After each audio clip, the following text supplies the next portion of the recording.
বিশ্বনবী বলতেন ইজতানিবু আসসাবাল মুবিকাত, 7টা ঈমান বিধ্বংসী আমল বিধ্বংসী কাজ থেকে তোমরা বেঁচে থাকবা। 1 নম্বরে হলো শিরক, আল্লাহর সাথে শিরক করবা না। 2 নম্বরে হলো মাতা পিতার সাথে অবাধ্যতা করা। 3 নম্বরে জাদু দেখানো, জাদু টুনা করা। 4 নম্বরে অন্যায় ভাবে কাউরে হত্যা করা। 5 নম্বরে এতিমের সম্পদ খাওয়া। 6 নম্বরে কোন নারীকে অন্যায় ভাবে জিনার অপবাদ দেওয়া।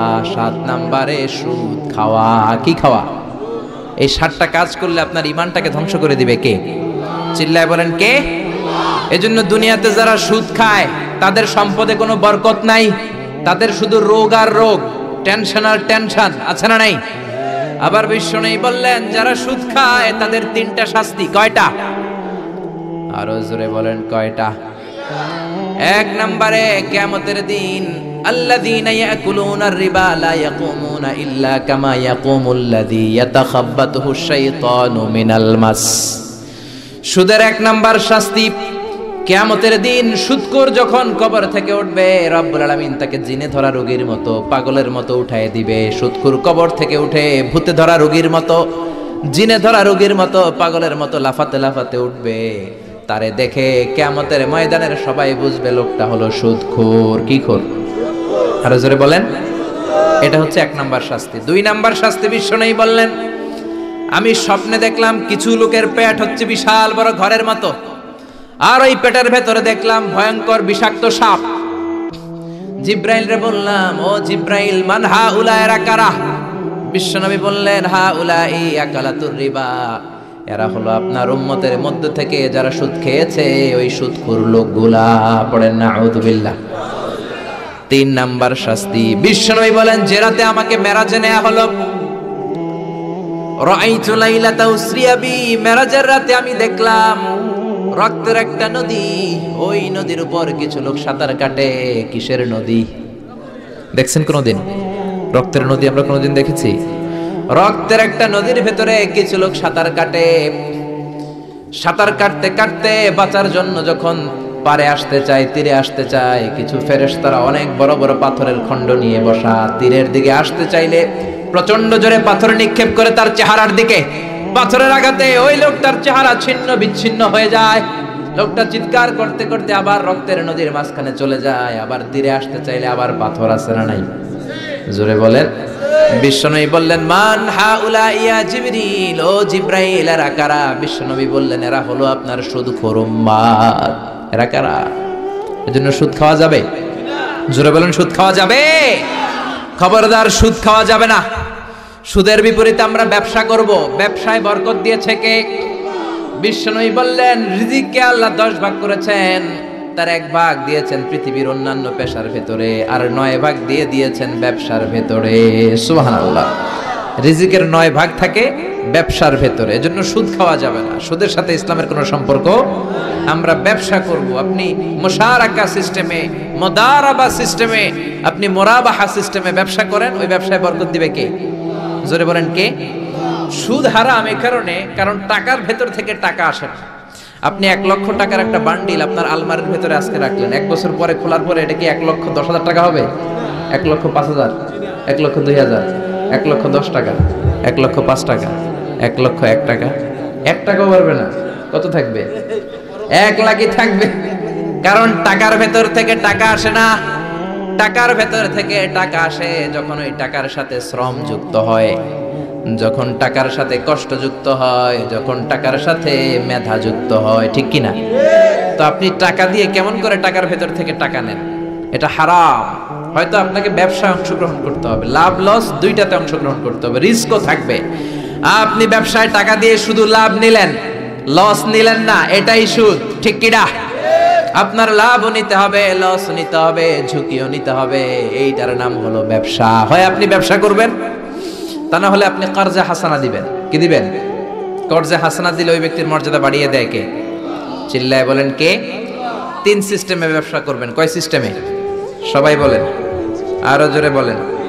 1 নাম্বার হচ্ছে মুশারাকা সিস্টেম। মুশারাকা, পার্টনারশিপ।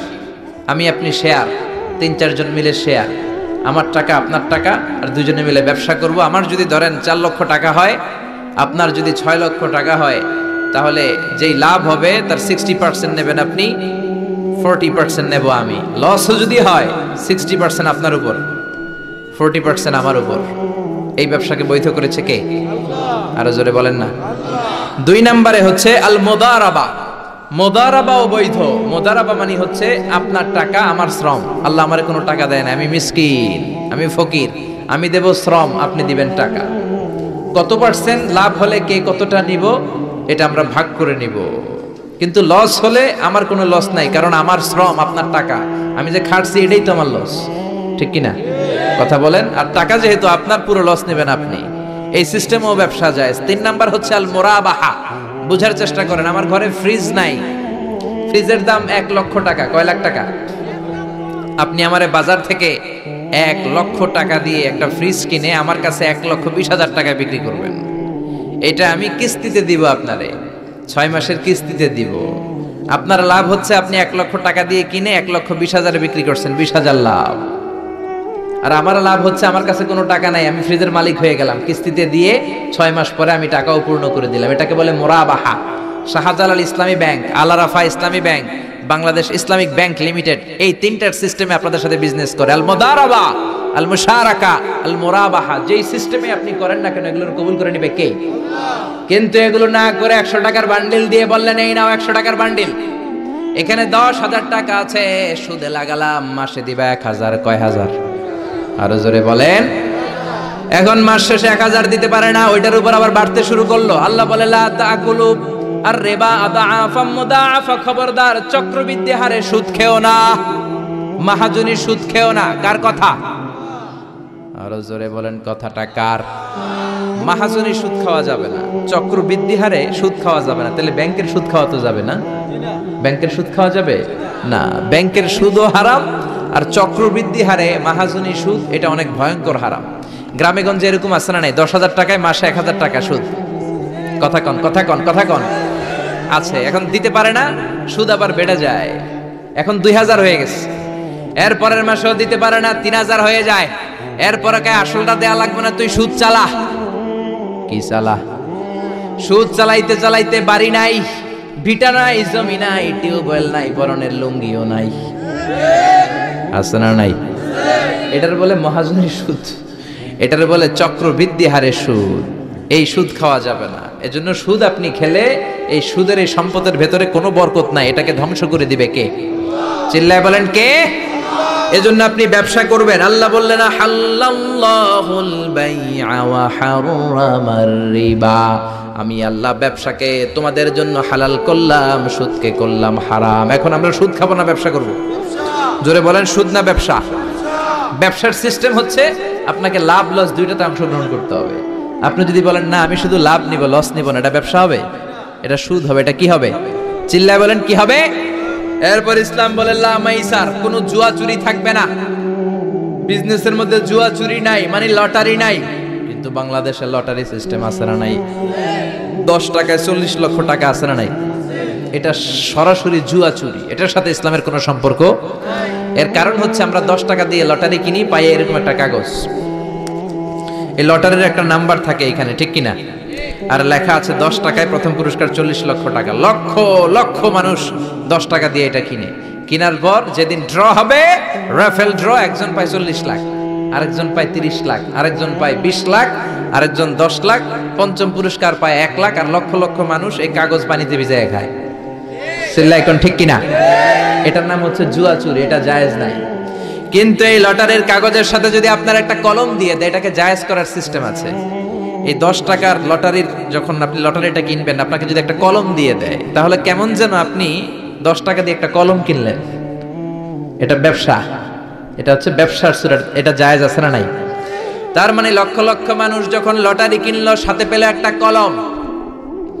এরপরে ড্র হওয়ার পরে একজন পাবে 40 লাখ, আরেকজন 30 লাখ, একজন 20 লাখ, আরেকজন 10 লাখ, আর লক্ষ লক্ষ সবাই পাইছে একটা করে কলম।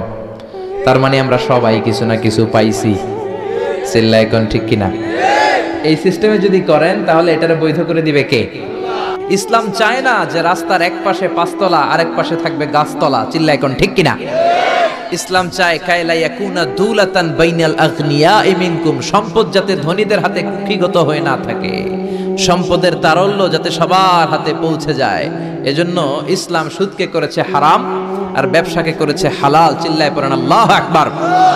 এজন্য রব্বুল আলামিন বলেন ওয়া আহাল্লাল্লাহুল বাইআ ওয়া হারামার রিবা, আমি আল্লাহ তোমাদের জন্য সুদকে করলাম হারাম আর ব্যবসাকে করে দিলাম হালাল। সুবহানাল্লাহ। ব্যবসাকে হালাল করেছে কে আর সুদকে হারাম করেছে কে? সুদের মধ্যে দেখা যায় অনেক লাভ, অনেক টাকা, অনেক বরকত, শুধু বেড়ে যায়। আল্লাহ বলে তোমাদের দৃষ্টিতে টাকা বেড়ে যায়, আমি আল্লাহর কাছে বাড়ে না। আর তোমরা যখন যাকাত দাও, দান করো, তোমাদের দৃষ্টিতে দেখা যায় টাকা কমে যায়, কিন্তু আমি আল্লাহর কাছে টাকা কমে না। সুবহানাল্লাহ। এজন্য সুদকে আল্লাহ নিশ্চিহ্ন করে দিবেন। ইয়ামহাকুল্লাহ ওয়া ইউরবিস সাদাকাত, আল্লাহ বলে আমি সুদকে নিশ্চিহ্ন করে দেব, সুদকে আমি ধ্বংস করে দেব, সুদের ভেতরে কোনো বরকত দেব না। আর ব্যবসা করলে সামান্য ব্যবসার ভেতরে বরকত ঢুকিয়ে দিবে কে? আরো জোরে বলেন কে? বিশ্বনবী সুদখোরদের উপর লানত দিয়েছে। কি দিয়েছে? লাআনা রাসূলুল্লাহ আকিলার রিবা ওয়া মুকিলাহু ওয়া কাতিবাহু ওয়া শাহিদাইহি, যারা সুদ খায়, যারা সুদ দেয়, যারা সুদের দলিল লেখক, যারা সুদের সাক্ষী থাকে, সবার উপরে বিশ্বনবী লানত দিয়েছেন। জোরে পড়েন নাউযুবিল্লাহ। এজন্য খবরদার, সুদের সাথে মুসলমানদের কোনো সম্পর্ক। বিশ্বনবী বলেছেন আর রিবা সালাসুন ওয়া সাবউনা বাবান, সুদের রয়েছে 73টা গুনাহ। কয়টা গুনাহ? আরো জোরে বলেন কয়টা?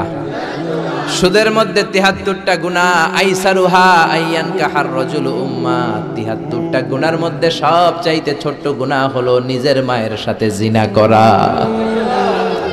73টা গুনাহ, আর সবচেয়ে ছোট গুনাহ হচ্ছে আইয়ান কাহার রাজুলু উম্মা, ব্যক্তি তার মায়ের সাথে জিনা করবে। এটা যদি সবচেয়ে ছোট গুনাহ হয়, তাহলে বড় গুনার অবস্থা কি?